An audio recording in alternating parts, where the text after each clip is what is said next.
শুনুন, গতকালকের বাজেটের যা পরিস্থিতি, একটি কিশোর কুমারের আমার গান মনে পড়ে যে ডিম নেই তার অশ্বর ডিম্ব, সিং নেই তার নাম তার সিংহ।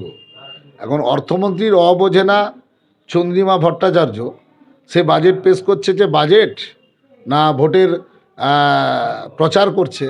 কালকে বিধানসভায় খুব হাস্যকর ব্যাপার দেখলাম যে লক্ষ্মীর ভাণ্ডার কিংবা সিভিক পুলিশের কিছুটা বেতন বাড়ানো বা দুর্গাপূজার পূজা প্যান্ডেলে পয়সা দেওয়া, এ নিয়ে বিস্তর কিছু বাজেট বানিয়েছে।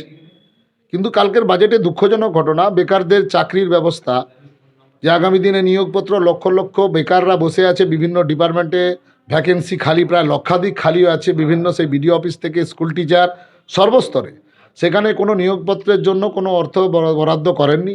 এবং আগামী দিনে যে হাজার হাজার লক্ষ লক্ষ বেকারদের কী পরিস্থিতি হবে, শিক্ষা ব্যবস্থার জন্য কত টাকা ধরা হবে এবং স্বাস্থ্যের জন্য কত টাকা ধরা হবে, সেরকম কোনো বরাদ্দ তিনি করেননি।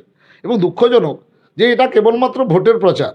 এই তুষ্টিকরণ রাজনীতিতে আমরা ভাবতেই পারি না যে এই জায়গাটায় বাস করি, যে বাংলায়, পশ্চিম বাংলায়, যে আগামী দিনের কি পরিস্থিতি হবে। শুনুন, কোথাও কোনো বাজেট পেশ করতে হলে তার আয়ের উৎস দেখাতে হয়, এবং গতকাল আমরা তার আয়ের উৎস কোনো দেখানো হলো না, যে কোথা থেকে এই টাকা আসবে এবং সেখান থেকে আসবে না কোথা থেকে চুরি দুর্নীতির টাকা আসবে, না লক্ষাধিক টাকা যে এরা পড়ে আছে যেখানে টাকা দিয়ে বিভিন্ন মন্ত্রীদের যে কালো টাকা আছে সেখান থেকে আসবে, এর কোনো রকম ভিত্তিহীন, এই বাজেট কোনো ভিত্তিহীন।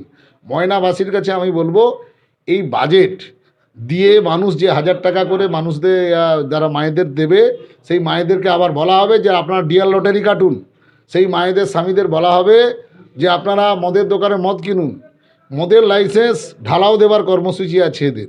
দুঃখজনক ঘটনা।